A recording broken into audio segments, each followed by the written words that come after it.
Voici un exemple de résolution de problème algébrique de modèle 4.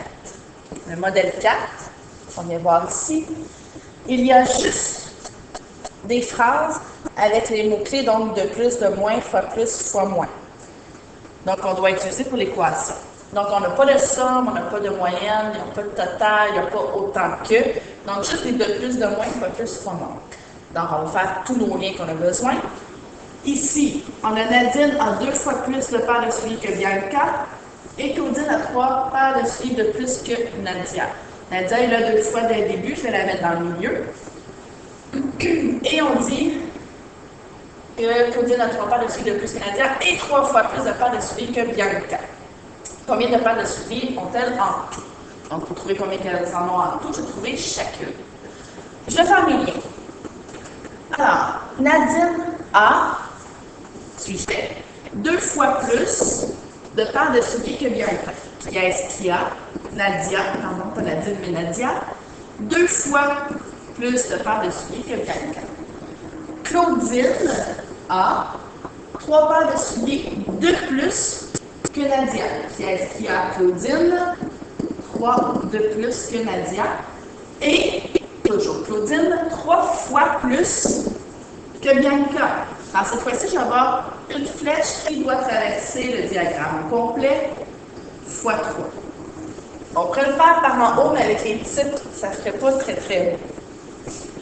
Ce qu'on observe, je n'ai pas de total, sauf que j'ai 2 flèches qui arrivent à Claudine.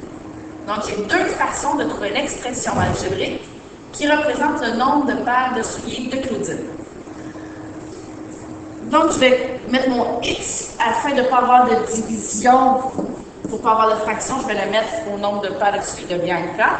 Alors, je vais l'écrire tout de suite pour ne pas l'oublier. X, c'est quoi? Nombre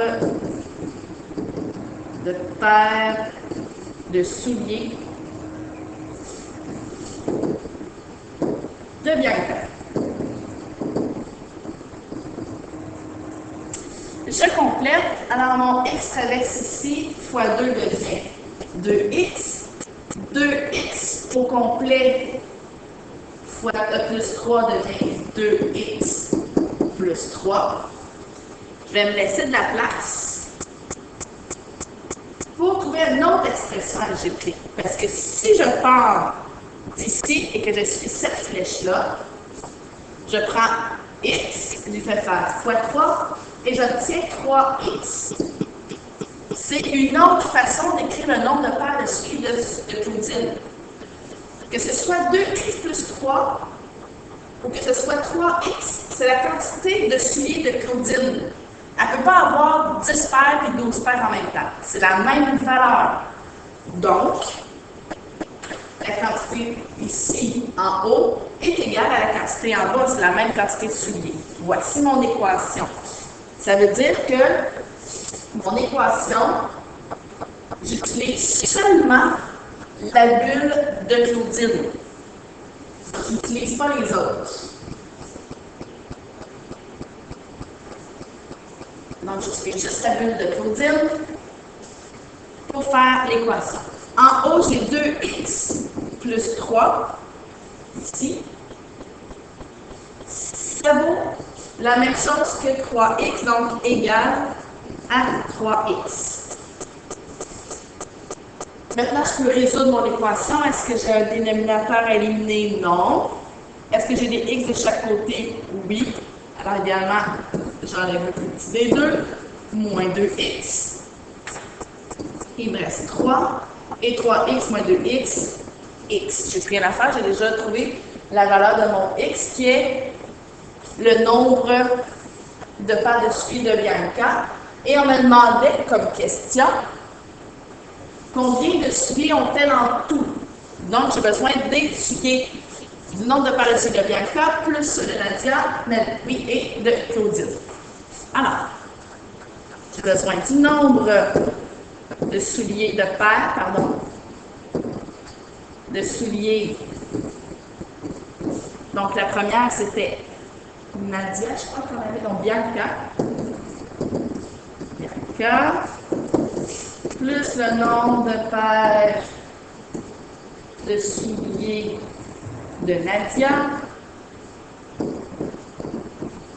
plus le nombre de paires de souliers de Claudine. Alors, j'écris l'expression algébrique de chacune dans leur bulle. Bianca, c'est X. Alors, entre Bianca, je vais écrire X. Plus Nadia, c'est 2X. Donc, 2X. Plus Claudine, j'ai le choix. Soit j'utilise 2X plus 3 ou 3X. 3X, ça va être mon préféré aujourd'hui. 3X. Je remplace tous les X par la valeur de X que j'ai trouvé qui est 3. Donc 3 plus 2 fois 3 plus 3 fois X qui vaut, 3. Alors, je fais mes multiplications. 2 fois 3, ça fait 6. 3 fois 3, ça fait 9. Pour un total de 6 plus 3 plus 9, 18. Les filles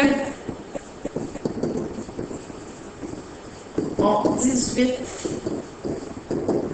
paires de souliers au total. Et voilà.